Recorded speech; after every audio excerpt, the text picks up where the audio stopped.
أهلا وسهلا بكم مشاهدينا الأعزاء على قناة الأزرق سبورت. اليوم إليكم موعد مباراة ريال مدريد ضد برشلونة الودية، وذلك تبع المزيد من التفاصيل والتحليلات حول هذا اللقاء المهم. ولكن فضلا وليس أمرا، اشتركوا في القناة وفعلوا جرس الإشعارات ليصلكم كل ما هو جديد.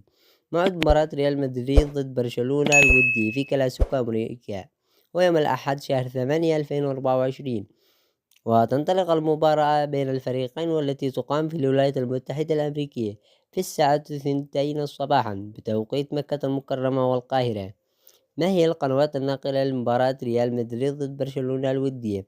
أعلنت شبكة قنوات الكويت الرياضية أنها ستقوم بنقل مباريات برشلونة الودية خلال الجولة التحضيرية وفعاليات بطولة كأس فلوريدا 2024.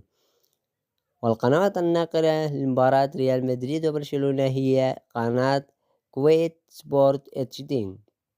والسلام عليكم ورحمة الله وبركاته، وشاركونا توقعاتكم للمباراة في قناة التعليقات.